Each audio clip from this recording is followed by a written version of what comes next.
आराध्य दैवत सर्वांचे स्फूर्तीस्थान असणाऱ्या छत्रपती शिवाजी महाराजांना हार परिधान करतो. छत्रपती शिवाजी महाराज की जय भवानी, जय भवानी. आपल्या सर्वांचे छत्रपती शिवाजी महाराज यांच्या प्रतिमेला पुष्पहार परिधान करताना आज आपण त्यांच्यापासून स्फूर्ती घेऊन आजच्या या तोरण वीज कंपनीच्या अन्यायकारक जाचक असणाऱ्या या तोरण वीज कंपनीविरुद्ध आपण लढा पुकारत आहोत. मीटिंगच्या सुरुवातीला मी सगळ्यांना विनंती करतोय की बोलण्याची संधी प्रत्येकाला आहे. कृती समितीचं आपण स्वागत करूया. ह्या कृती समितीची एक थोडक्यात माहिती देतो. बऱ्याच जणांना प्रश्न पडला असेल समिती म्हणजे नक्की काय किंवा याचं कोण आहे. मला खुलासा करताना आवडेल की कृती समिती म्हणजे आपण सगळेजण आहोत. ह्या समितीमध्ये असणारे गावोगावचे जे ग्रामस्थ आहेत, जे सदस्य आपण त्यांना बोलूया, आपल्यामध्ये असणारे सगळे सदस्य म्हणजे सगळे अध्यक्ष आहेत. आपल्यामध्ये अध्यक्ष कोणीच नाही. ही संकल्पना आवडली. त्याच्यामुळे आपल्यापैकी कोणी विकला जाणार नाही. तुम्ही ज्याला कोणाला मोठं कराल ना तो भविष्यात विकला जाऊ नये म्हणून सगळे सदस्य सगळे अध्यक्ष असतील किंवा कोणी पण थोडेसे आजच्या या मीटिंग मध्ये शब्द. आजच्या मीटिंगचं मी भाषण पद्धती न करता ही संवाद मीटिंग आहे हे परत एकदा सांगतो. मला आवडेल. माझा पहिला प्रश्न असा आहे आणि त्या प्रश्नाचं उत्तर ज्याला कोणाला द्यायचं असेल त्याला विनंती, आपल्यामध्ये माईक आहे, आपण माईक पर्यंत या आणि त्याचा खुलासा करा. ठीक आहे. माझा पहिला प्रश्न असा आहे, भिवंडीमध्ये आपल्याला तोरण का नको आहे.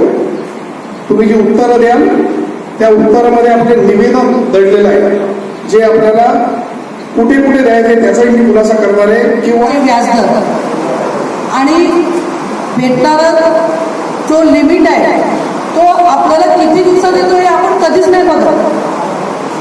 आणि आपण जातो एक एक माणूस गेल्यानंतर ते आपल्याला पाठीमागे लिहिलेलं असतं ना तेच आपल्या तोंडावर मारतात. हे बघा, हे बघितलंय का तुम्ही. हे बघितलं असेल तरी आणि आपल्याला भरायला लावतात. दुसरं कारण आहे विजिलन्सच्या केसेस. विजिलन्सच्या केसेस करताना कधी कोणाच्या घरातून कोणाला बोलवले त्यांनी की हे तुमच्या मीटरवर आम्ही केस करतो म्हणून डायरेक्ट आपल्यावर केस करतात. भरायला गेल्यावर काय करतात की तुम्ही याच्यामध्ये कॉम्प्रोमाइज करतो 50% भरा म्हणजे 50% आपणच भरायचे. काय गुन्हा असतो आपला त्याच्यामध्ये. वीज चोरी होताना ते कोणीतरी दुसरा करत असतो जे आपल्या घरात नसते चोरी होत. काहीतरी कारणं असतात, माणसाचे पैसे भरू शकत नाही पण ते लोक आपल्याला टाईम देतात का 3 महिने तुम्ही जर पैसे नाही भरले तुमचा मीटर कापून येतात. पण पैसे भरल्यावरती आज तुम्ही भाजप सांगतो 4 दिवस झाले मीटर त्या दिवशी कापला, त्याच्या संध्याकाळी मीटरचे पैसे भरले गेले पण अजून 4 दिवस झाले मीटर लागला नाही. हेच आपण केलं तर ह्याच्यासाठीच आपल्याला सर्वांना एकत्र यायचं आहे.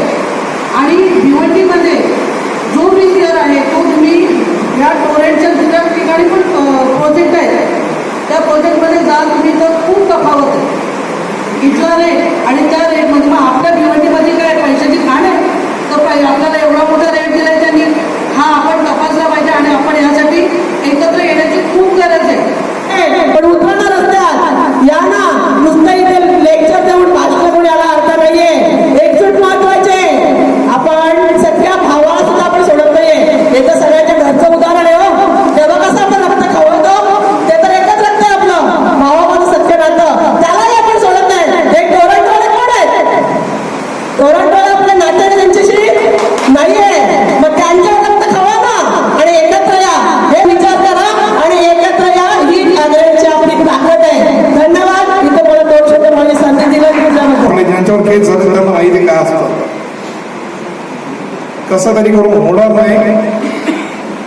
भिवंडीचे DCP साहेब जे आहेत त्यांच्याशी एकदा बसू आपलं निवेदन की टोरंटचा एक्झॅक्टली अत्याचार काय ह्याचं निवेदन पत्रामध्ये उल्लेख करावा लागेल आणि टोरंट कशी चुकीची आहे हे टोरंटला निवेदनामध्ये एकदा दाखवायचं आहे एकदा एका मोर्चामध्ये. त्याच्यानंतर आपल्या लढाई ऊर्जा मंत्री वगैरे ते खूप सारे पॉईंट्स आहेत पुढे मी त्याचं एक्सप्लेनेशन करेन.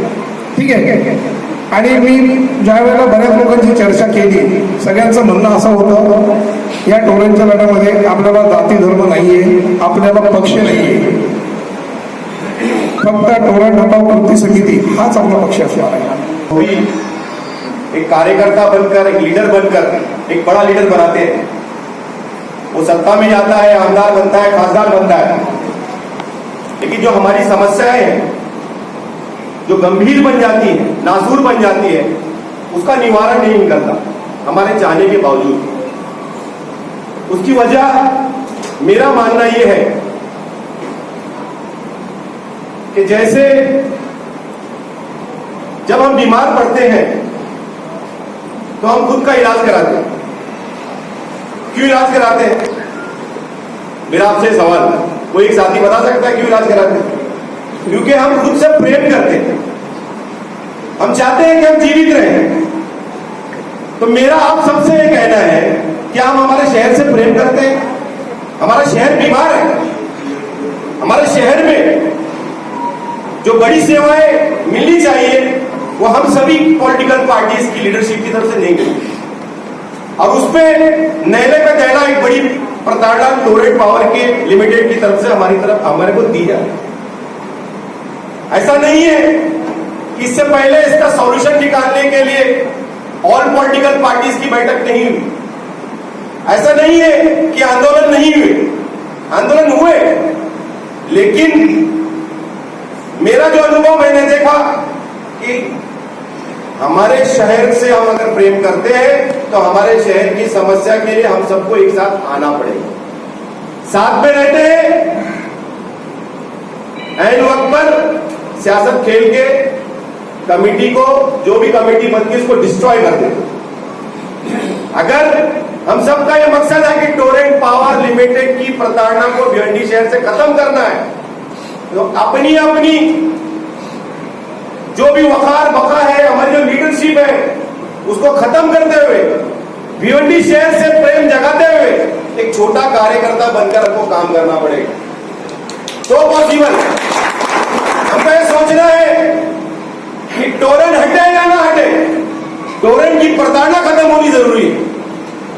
उसकी वजह यह है कि हमने देखा, मैं सभी पॉलिटिकल पार्टी के लोग हैं इसलिए मैं किसी पॉलिटिकल पार्टी का नाम नहीं लूंगा. हमने देखा कि पिछले 20 सालों में 2 पॉलिटिकल पार्टी राज्य में उनका गठ सरकार में रहा. अभी नाउअडेज जो नया MERC की तरफ से, महाराष्ट्र इलेक्ट्रिसिटी रेगुलेटरी कमीशन की तरफ से जो टैरिफ प्लान घोषित हुआ है वो राज्य सरकार ने दिया है. भाव बढ़ गया, हम सभी को बिल ज्यादा आ रहा है. ज्यादा आ रहा है कि नहीं आ रहा? आ रहा. अब उसमें एक चीज और मैं बताता हूं आपको कि MERC की तरफ से एक और गाइडलाइन आई कि 2 महीने का मीटर का सिक्योरिटी डिपॉजिट जमा करना है. आया कि नहीं आया? आया. जिसको नहीं आया उसको आने वाले वक्त में आने वाला. उसकी वजह क्या है, एक साथ क्यों नहीं आई?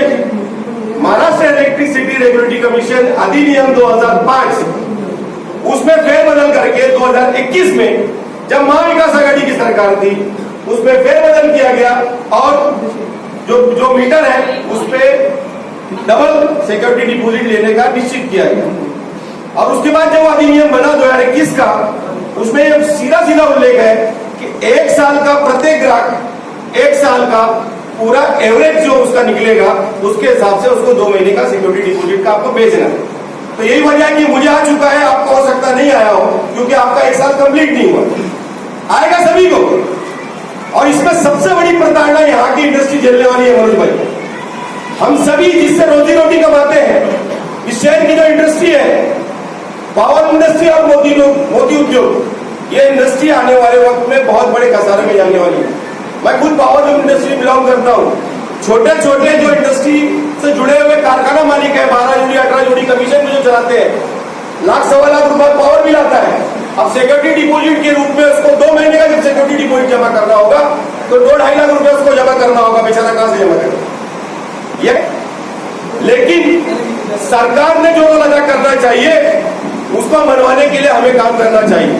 यकीनन मनोज गुलवी साहब जो कह रहे थे, हमारा जो भी पत्र व्यवहार है वो सरकार से होना चाहिए, क्योंकि सरकार अगर चाहे तो ये मसला हल हो सकता है. लेकिन हम सभी देखते हैं मोस्टली ये होता है कि जब कोई इलेक्शंस होते हैं तो बात मानने की आशंका ज्यादा होती है। सही वक्त चुना आपने।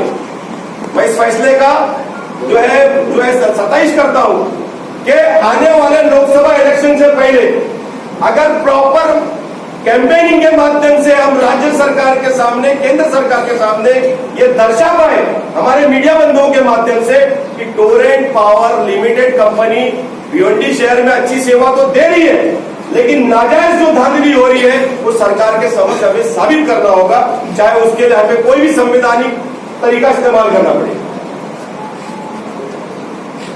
मैं टोरेंट की 2-3 खास खामियां गिनाना चाहूंगा। एक सबसे बड़ी खामी यह है कि चोर है नहीं है, इल्जाम का नोटिस उसको आ जाता है। फिर टोरेंट को गवर्नमेंट ऑफ महाराष्ट्र ने कौन सा अधिक पावर दिया हुआ है कि उसको 5 लाख का फाइन लगाने के बाद 50,000 में सेटलमेंट, किसी का 2.5 लाख में, किसी का 2 लाख में। आरके बिल्डिंग जो है उसमें 4थे माले पे ये सेटलमेंट की जो प्रक्रिया होती है उस पे MSCDCL का कोई ऑफिसर क्यों नहीं बैठा? MSCDCL का भिवंडी शहर में नोडल ऑफिसर क्यों नहीं? हर केस के निवारण के लिए भांडुप क्यों जाना पड़ता? यह हमारी लड़ाई के मूल मुद्दे होना चाहिए। समस्या यहाँ की तो सॉल्यूशन भी यही निकलना चाहिए। अगर सपोज शादाब उस्मानी के ऊपर कोई प्रताड़ना आई तो वो संबंधित डिपार्टमेंट में कंप्लेंट दाखिल करने के लिए, अपील दायर करने के लिए भांडुप जाए। भिवंडी में क्यों नहीं हम खुलवाए उसको शाखा उसकी? एक बात। दूसरी बात,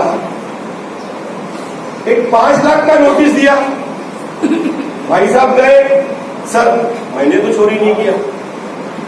अच्छा कोई बात नहीं, आपने नहीं किया, आप बहुत अच्छे आदमी है, एक काम करो आप ये पेपर पे लिख के दे दो कि आप चोरी नहीं की हो, तो हम आपको दिखाएंगे सबूत कि आप चोर हो कि नहीं। अब वो बेचारा जिसको मालूमात नहीं होती है वो घबरा जाता है कि पूरे इलाके में कहीं ना कहीं चोरी के छोटे मोटे कनेक्शन चल रहे हैं, कहां 19-20 मुझे लगा के इसको फंसा दे और मेरी सेटलमेंट की प्रक्रिया खत्म हो जाएगी। क्योंकि कंडीशन वो क्या देता है आप सभी जानते रहे, बातें जानते कि नहीं जानते, ऐसी होता है। वो ये बोला जाता है उसको डराने के लिए, अरे भाई ये टोरेंट पावर लिमिटेड गवर्नमेंट की एक अंडरटेकिंग कंपनी है, कोई ब्रिटिश की कोई कंपनी नहीं है जो इंडिया को प्रताड़ना देने आई। ये भी कवानीन के अधीन होना चाहिए। तो वो जो सेटलमेंट का प्रोसेस में जो पहली उसको धमकी दी जाती है कि आप चोर नहीं हो, ये लिख कर दे दो तो आपको हम सबूत दिखाएंगे कि आपने चोरी की है कि नहीं, हमारे पास कंप्यूटर में है। ऐसे गाइडलाइन हो गए तो हम इस विषय से भाग रहे हैं। हमें इस विषय से भागना नहीं है।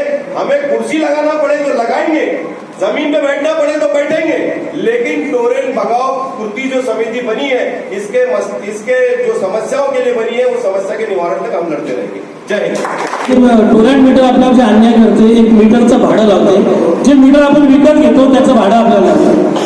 आपल्याच घरात, आपल्याच भिंतीला, आपल्याच सर्वे नंबर मध्ये, आपल्याच जागेमध्ये टोरेंटचं मीटर आपण विकत घेतोय, पूर्ण पैसे देतो आणि त्याचं भाडं यांना द्यायचं। किती अन्यायकारक आहे, किती भोले होत आपण। याच्यानंतर ही प्रायव्हेट कंपनी आहे, ही खरंच आपल्याला कधी भरत करणार नाही, हे पैसे कमवायला आलेले आणि ती फक्त त्यांचं टार्गेट आहे पैसे कमावणं, त्यासाठी ते त्यांचा सगळं सामनाम दंडभेद वापरतात। हे आपल्याला लक्षात घेतलं पाहिजे। त्यांचा व्याजदर आणि जो युनिट रेट आहे 100 युनिट पर्यंत कमी रेट, त्याच्यानंतर जास्त रेट। आता आपल्या ग्रामीण भागामध्ये काय होते, 2 भाऊ 4 भाऊ बहिणी एकत्र राहतात, कुटुंब व्यवस्था मोठी असते। आता ह्या सगळ्या क्रायटेरिया ठरवताना एक छोटा 1 BHK मुंबईचं घर असेल त्याच्यामध्ये एक छोटा वॉशिंग मशीन, टीव्ही, फ्रीज या हिशोबाने 100 युनिट पर्यंत त्याला लाईट पुरेशी असू शकते। पण आपण ग्रामीण भागामध्ये 4-4 5-5 भाऊ बहीण काका मामा शेजारी गरीब असतो, त्याच्याकडे मीटर नसतं, त्यालाही आपण आपल्यातून लाईन दिली असते, फक्त 200च्या वर आपले युनिट जातातच। मग हा क्रायटेरिया वाढला पाहिजे ना ग्रामीण भागाच्या हिशोबाने। त्यानंतर ज्या केसेस होतात बघा किती एकदम त्यांनी परफेक्ट कार्यक्रम आपला केला। केसेस करणारा वेगळा, केसेस होते तो जागेवर हजर नसतो, केस झाल्यानंतर नोटीस देणारी मॅडम वेगळी, लेटर घेऊन येणारा माणूस वेगळा, चौथ्या माळ्यावर सेटलमेंट करणारा माणूस वेगळा. तिथे फक्त एकालाच जाता येतं, दुसऱ्याला एंट्री नाही. जर नवरा बायको दोघं गेले तर एकालाच आतमध्ये घेतात, दुसऱ्याला आत घेत नाही. इतकं ते भयंकर त्यांनी सगळं व्यूहरचना करून ठेवलेलं आहे. तक्रार निवारण कक्ष भाऊने सांगितलं की भांडूपला आहे आणि कंझ्युमर कोर्टात जायचं झालं तर ठाण्याला आहे. अरे सर्व्हिस आम्ही इथे घेतो, पैसे आम्ही इथे भरतो आणि इथे आपण तक्रार करू शकत नाही. मग तो सर्वसामान्य माणूस पोचेल कसा ठाणा आणि भांडूपला? हा एक फार मोठा मुद्दा आहे. त्यानंतर यांनी अनेक प्रकारचे कर आपल्यावर लागतात, वहन कर, हा कर, तो कर. अरे आमचं मीटर आम्ही विकत घेतलेलं आहे आणि त्या मीटरमधून तुम्ही आम्हाला फक्त लाईट पुरवता, तर लाईटचे युनिट गुणिले रेट एवढंच मीटरचं बिल असावं. तर बाकी तुम्ही गाडी घेऊन येतात, हे घेऊन येतात, ते सिक्युरिटी घेऊन येतात, त्या सगळ्यांचे पैसे आम्ही थोडी देणार आहोत. आम्ही फक्त तुमचं आलेली लाईट पडलेले युनिट गुणिले आम्हाला असणारा शासनाने दिलेला रेट एवढंच त्याचं हे असलं पाहिजे. तक्रार निवारणाची अजिबात व्यवस्था नाही. बरं, थोडक्यात मला हे सांगायचं होतं की मगाचपासून पूर्वी साहेबांनी चर्चा झाली. टोरंट का नको तर आपल्याला सगळ्यांना माहिती आहे, त्यावर सारखी चर्चा नको आहे. आता हे ठरलंय का आपल्याला हे टोरंट नको आहे. एक भाऊ माझ्या बाजूला बसले होते, त्यांनी मला सांगितलं की दादा टोरंट जाईल का, एवढा सोपा काम आहे का? अरे बोलू नको, लोक आपल्याला ओरडतील. कारण काय माहिती का, सत्य बोलणं पण कडवं असतं. खरं बोलणं कडवं असतं. बघा, टोरंट ही कंपनी आहे. या कंपनीला महाराष्ट्र शासनाने, मला वाटतं माझ्या माहितीप्रमाणे 2012 मध्ये एक लिगल टेंडर दिलेले. त्या टेंडर 2007 मध्ये. आता आपण काय करतो माहिती का, नवतरुण असेल ना, तो आज येतो, त्याला आजचा अन्याय दिसतो आणि मग तो सांगतो आजचा नेता माझा दोषी आहे. हे 2007 पासून आपल्याला कीड लागेल. अनेक सरकार आली गेली, अनेक नेते होऊन गेले, आले, भविष्यात पण होतील. तर ह्याला राजकारणाच्या दृष्टीतून बघू नका. हा सामाजिक मुद्दा आहे आपला. मी तर म्हणून भाऊ असं सांगेन की आपण सांगितलं सर्वांना बोलायला पाहिजे. आज या कृती समितीने जेवढ्या सामाजिक संस्था आणि जेवढे पक्ष या निवडणूक आहेत त्या सगळ्यांना सांगायचं आहे की तुम्हाला टोळ्यात विरुद्ध लढायचं असेल तर कृती समितीच्या सोबत या. तुम्ही तुमच्या पक्षाचा कुठलाच मोर्चा काढू नका आणि याच्यात थोडं करू नका अजिबात. पक्षाचा रंग, संस्थेचा, संघटनेचा, जातीचा रंग देऊ नका. हा रंग दिला, रंग बदलला तर गडबड होते मित्रांनो. जर कृती समिती सर्व पक्ष असेल आणि प्रामाणिकपणे त्यांनी सांगितलं की या ठिकाणी प्रत्येक जण अध्यक्ष असेल तर आपण ज्या पक्षात आहोत त्या नेत्यांना सांगायचं, साहेब आपला वेगळा दुकान नको. भिवंडीची एकच कृती समिती आणि त्या समितीमध्ये आपण त्यांना समर्थन देऊ. बऱ्याचशा कार्यकर्ते दिबा पाटील आंदोलनामध्ये समर्थन होतं, पण यायला नाचकत होते ना, पक्षाचा झेंडा पक्षाच्या खांद्यावर दडपण. पण आता याच्यातून फ्री करावं लागेल, सगळ्यांना मोकळं करावं लागेल की इथून पुढे, कारण छोटे छोटे उठाव खूप झाले मित्रांनो. छोट्या उठावामध्ये काय झालं, त्यांना दाबलं गेलं. सगळ्यात महत्वाचं मी सांगेन की विश्वासार्हता अशी महत्वाची आहे. थोडंसं वस्तीने टाकण्यात आलं, एका बंद खोलीत तोडण्यात आलं, जिथं माझा छळ 2 वर्ष केला गेला.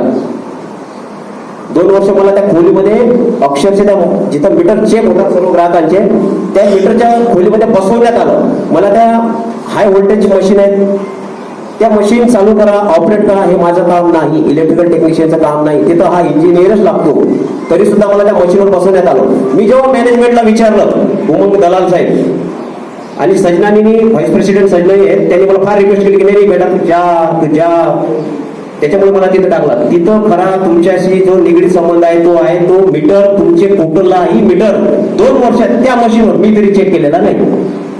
मशीन चालू, फक्त नावाला चालू, म्हणजे दिसते मशीन. कदाचित आता मला हा मुद्दा जाहीर घ्यायचा होता, डायरेक्ट तुम्हाला तिथं रेट टाकायची आहे, एसीबीटीसीबीला द्या निवेदन, पण ती मशीन आजही बंद असेल कदाचित. 2 वर्ष तर मी त्या मशीनवर होतो. एकही मीटर 2018 नोव्हेंबर 2018 ते ऑक्टोबर 2020 पर्यंत 100 पैकी 1 मीटर आम्ही चेक करत होतो, ते पण 10 दिवसातून एखाद्या वेळेस. रिप्लेस मीटर कुठलेही चेक होत नाही. जुने मीटर रिप्लेस केल्या जातात, घासलेट केरोसिन लावून ते साफ केल्या जातात. आधी चालत असेल त्यावेळेचे माझे काही व्हिडिओ होते, पण ते मोबाईल जरा हे झाला. आणि मीटर चेक होत नाही, पहिला प्रश्न. प्रत्येक मीटरचा टेस्ट रिपोर्ट हा फक्त नावाला दिला जातो. जर तुमच्या मीटरचं तुमचं लॅबवरचं त्या तारखेचं आम्हाला हे रिडिंग दाखवा. एक कुठलंही मीटर जर नवीन येत असेल भिवंडी तालुक्यामध्ये तर त्याचं रिडिंग 1 असेल तर ते मीटर चेक झालेलं नाही. कमीत कमी त्या मीटरचे 20 रिडिंग हे त्या मशीनवर चेक व्हायला पाहिजे. नितीन रायबोले जाहीर सांगतो 2 वर्ष नोव्हेंबर 18 ते 2020 मीटर टेस्टिंग लॅब बंद होती. मग तुम्ही आपल्या लोक आज दर मला वाटतं का वर्षाला 1 लाख कस्टमर वाढतात. 2 वर्षामध्ये 2 लाख कस्टमर तरी झाले असतील. ते मीटर त्यांना गेले असतील. ते मीटर चेक केलेले नाही. त्याच्यानंतर टोऱ्या घटावामध्ये जर आपण साहेब बोलले की 3 कंपन्या आणू, 3 कंपन्या आणू आपल्याकडे ऑप्शन राहील. 3 कंपन्या आणल्यापेक्षा माझं मत आहे तुम्ही एमटीएलचं मीटर आणा 1600 रुपयात भेटते. तुम्ही जिनसचं मीटर आणा 1600 रुपयात भेटते. एमटीएल जिनस जे काय कंपन्या आहेत सिमेन्स तुम्ही प्रत्येक जण वेगवेगळं कंपनीचं मीटर आणा. प्रत्येकाने वेगळं 1600 रुपयात मीटर भेटते. 9,000 रुपये यांनी जो आज डिपॉझिट घेतात यांनी कांबळे साहेबांना त्या निवेदन दिलं त्याच्यामध्ये दिलेलं आहे की तुम्हाला विशेष सेवा देण्यात येते टोऱ्यांकडून म्हणून आम्ही 9,000 घेतो. हा कायदा आहे. विशेष सेवा म्हणजे काय देण्यात येतं? टोरेंट पॉवर बीज घरात तयार करते. टोरेंट पॉवर बीज कुठून घेते? एमएससीबी कडून. एमएससीबी ला टोरेंट पॉवर बिल भरतं. एमएससीबी वीज देते आणि एमएससीबी वीज देते त्याच्यानंतर तुम्हाला विशेष सेवा काय भेटतं? मग विशेष सेवा घेतानंतर आज संपूर्ण महाराष्ट्रामध्ये 2200 ते 2300 रुपयात मीटर बसते सिंगल फेजचं. मग 9,000 तुम्ही कसे काय घेता? 4 लाख कस्टमर असतील आणि आता पुढे होणाऱ्या वर्षाला 1 लाख कस्टमर असतील. गुन्ह्याला 9,000 करा. किती पैसा तुमच्या डिपॉझिटच्या नावाखाली आज जमा होतोय? अख्ख्या महाराष्ट्राला वेगळा नाही आणि भिवंडी तालुक्याला वेगळा नाही का? दोन्ही ज्युरिडिक्शन मध्ये गुन्हा दाखल झाला. हा व्यक्ती आहे एकाच ठिकाणी यांनी गुन्हा केला आहे. यांच्यावरती एकाच ठिकाणी शांतीनगर पट्ट्यामध्ये गुन्हा दाखल व्हायला पाहिजे होता. परंतु यांच्यावरती नागपूरला सुद्धा गुन्हे दाखल केले आणि शांतीनगरला सुद्धा केले. मग अशा वेळेला जर टोरेंट कंपनीची जेव्हा आता काही अपघात होतात काही मुले पण लास्ट टायमाला ऑफ झाली तेव्हा टोरेंटचे जे मेन व्यक्ती आहेत त्यांच्यावरती गुन्हे दाखल झाले पाहिजे. ते लोक ते कुठल्याही व्यक्तीला म्हणजे पुढं करतात एखादा म्हणजे जे बाहेर जे आहेत म्हणजे सेक्युरिटी मध्ये त्यांच्यावरती सर्व गुन्हे हे लोक नोंदवतात. तर यावेळेला मी एवढंच बोलेन की जो कोणी तक्रार करेल ना त्या मेन व्यक्तीचं नाव त्या कंप्लेंट मध्ये येऊ द्या तेव्हा त्यांना कुठेतरी इफेक्ट होईल. आणि मला आहे का नोटीस टोरेंटची आलेली नोटीस आहे का? हॅलो नोटीस आहे का कोणाकडं? त्याच्यामध्ये तुम्ही बघा 1 मिनिट ती जी नोटीस आहे वीज त्याच्यावरती कुठे आउटपुट नसतो. आउटपुट म्हणजे जावक क्रमांक नसतो. त्याच्यानंतर वीज कधी चोरी झाली वीज चोरी कधी झाली कुठल्या काळामध्ये झाली ते कुठेही मेन्शन नसतं. किती युनिटची चोरी झाली स्पॉट असेसमेंट म्हणजे पंचनामा म्हणजे तुमच्या घरात चोरी झाली तर तेव्हा एक पंचनामा करावा लागतो की अशा एवढ्या युनिटची चोरी झाली. मग हे लोक जे फाईन मारतात ते कुठल्या बेसिसवरती फाईन मारतात बरोबर. हा एक मुद्दा झाला. त्याच्यानंतर याच्यामध्ये आहे 2003 126 आणि 127 कलम प्रमाणे यांची नोटीस कुठेही नसते. कारण की तुम्ही नोटीस तुम्ही नोटीस बघा ना त्याच्यामध्ये काही डिटेल देत नाहीये की तुम्ही 2021 ला चोरी झाली 22 ला चोरी झाली किती युनिट चोरी केले. तुम्हाला तात्पुरता यांनी असेसमेंट दिला पाहिजे तुमच्यावरती एवढं फाईन मारतात. मग नंतर गेल्यानंतर तिथे कसं काय ठरवतात कुठल्या बेसिसवर येतो म्हणजे फाईन काउंट करतात. तर या गोष्टीचे सुद्धा खुलासे झाले पाहिजे. बाकी आणखी तुमचे काही प्रश्न असतील तर तुम्ही विचारू शकता त्याचं उत्तर मी देते. मनमानी कारभाराच्या विरुद्ध यापुढे नतमस्तक होणार नाही. त्यांना माझा कायमचा विरोध असेल. सत्याच्या मार्गाने जात असताना कितीही अडचणी आल्या तरी त्या अडचणींना मी सामोरे जाईल. टोरेंट हटाव कृती समितीच्या सर्व नियम व अटींचे मी पालन करेन. टोरेंट वीज कंपनीच्या बाबतीत मी ह्यापुढे अन्याय सहन